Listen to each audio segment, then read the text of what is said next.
Hi to all, நான் உங்கள் நண்பன் விக்னேஷ் பேசுகிறேன். தமிழ்ல ஒரு ஃபோட்டோ பார்த்துருப்பீங்க. அந்த ஃபோட்டோவை பார்த்தாலே கண்டிப்பாக இப்போ எல்லாருக்குமே ஒரு கூஸ் பம்ப்ஸாக இருக்கும். உண்மையே சொல்கிறேன், அந்த ஃபோட்டோ நான் பார்த்த உடனே எனக்கு ஒரு கொஞ்ச நேரத்துக்கு ஒரு ஷாக்கிங் ஆயிடுச்சு, பிளாங்க் ஆயிடுச்சு. என்னடா நம்ம தலையா இப்படி இருக்கார். இப்போ தான் கொஞ்ச நேரத்துக்கு முன்னாடி ஒரு கோட் ஷூட்லாம் போட்டு வெயிட்டெல்லாம் குறைச்சி வேறு லெவலில் ஒரு கெட்டப் சேஞ்சை பண்ணி ஒரு யங் லுக்கில் அவரை காட்டினாரு. என்னடா அதுக்குள்ளேயும் பார்க்கும்போது ட்ரெடிஷ்னல் லுக்கில் இருக்காரு என்ன அப்படின்னு சொல்லி எனக்கே ஷாக்கு.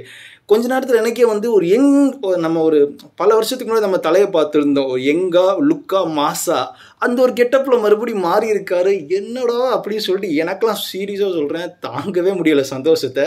பிகாஸ் இப்போ தான் ரீசெண்ட் டைம்ஸில் நம்ம பிரசன்னா சார் இருக்காருல்ல, அவர் என்ன ட்ரெண்ட் பண்ணார்னா ட்விட்டரில் அழுகையே தலை அப்படின்னு சொல்லி விஷயத்தை ட்ரெண்ட் பண்ணார். பிகாஸ் தலை ஒரு ஜீன்ஸ் ஷர்ட்னா போட்டு அவ்வளோ ஒரு க்யூட்டாக இருந்தாருங்க, சான்ஸே இல்லை. அப்படி ஒரு லுக்கில் இருந்தார். அப்படி லுக் இருக்கும்போது அதுக்கப்புறம் திரிஷா மேம் கூட ஒரு கோட் ஷூட் போட்டு ஒரு போஸ்ட் மாதிரி ரிலீஸ் பண்ணியிருந்தாங்க. அதெல்லாம் சொல்லவே வேண்டாங்க, சும்மா கிளாசிக்கு தாறு மாறுங்க. அப்படி ஒரு நம்ம தலையை பார்த்தே ஆகணும், இந்த மாதிரி இதில் பார்த்தே ஆகணும்னு சொல்லி நிறைய பேருக்கு ஒரு ஆசை இருந்துச்சு. ஆசையெல்லாம் பூர்த்தி பண்ண மாதிரி ஒரு ஃபோட்டோ ரிலீஸ் பண்ணாங்க.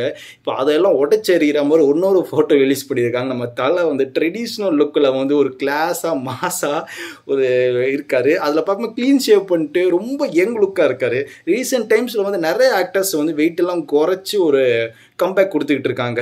எக்ஸாம்பிள் சிம்பு சார் நம்ம பார்த்துருப்போம். பட் நம்ம தலை இந்த ஏஜில் நானும் ஒரு கம்பேக் கொடுப்பேன்டா, என் ஃபேன்ஸுக்கெல்லாம் ஒரு வேறு லெவலில் லுக்கை நான் காட்டுவேனே. பழைய அந்த காலத்தில் அப்போ ஒரு ஸ்டேஜில் எப்படி ஸ்டார்டிங் ஸ்டேஜில் எப்படி ஒரு லுக்காக மாசாக இருந்தேனோ அந்த ஒரு லுக்கு நான் மறுபடியும் கொண்டு வருவேண்டான்னு சொல்லிட்டு ஒரு விஷயத்தை பண்ணியிருக்காரு. கண்டிப்பாக இது பாராட்டி ஆகணும். பிகாஸ் 3 மாதத்தில் 32 கிலோ குறைக்கிறதுனா சாதாரண விஷயம் இல்லை. அவர் தான் ஃபேன்ஸ்க்காண்டி இதெல்லாம் பண்ணியிருக்காரு. கண்டிப்பாக இதை நம்ம பாராட்டியே ஆகணும். அண்ட் நான் ஒரு கம்பேக் கொடுப்பேன், இந்த ஏஜ்லேயும் ஒரு கம்பேக் கொடுப்பேன்னு சொல்லிட்டு கம்பேக் கொடுத்து ஒரு யங் லுக்காக மாறி இருக்காரு. சீரியஸாக சொன்னோம்னா சான்ஸே இல்லைங்க. விடாமுயற்சி அடுத்த வருஷம் தான் வருது, அடுத்த வருஷம் தான் பண்டிகை அப்படி சொல்கிறாங்க. பட் இப்போவே அது ஒரு பண்டிகை நாள் மாதிரி தான் எனக்கே தெரிஞ்சிட்டு இருக்கு. பிகாஸ் ஒரு நாளும் விடாமுயற்சி படத்துலேருந்து ஒரு ஸ்டில்ஸ்னால் வரும்போது ஃபேன்ஸ் எல்லாம் சீரியஸாக நம்ம தலை ஃபேன்ஸ்லாம் இப்போ அவங்களோட எனர்ஜி லெவல் எங்கேயோ இருக்குங்க.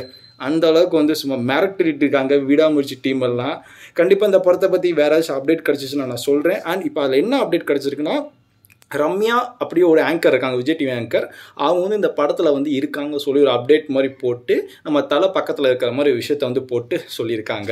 இதுதான் ஒரு அப்டேட். பட் நம்மளுக்கு என்னென்னா, நம்ம தலை ஒரு மாத கிளாஸாக தெரிகிறாரு. அது மட்டும் தான் நம்மளுக்கு ரொம்ப ரொம்ப பெருசாக பார்க்கப்படுது.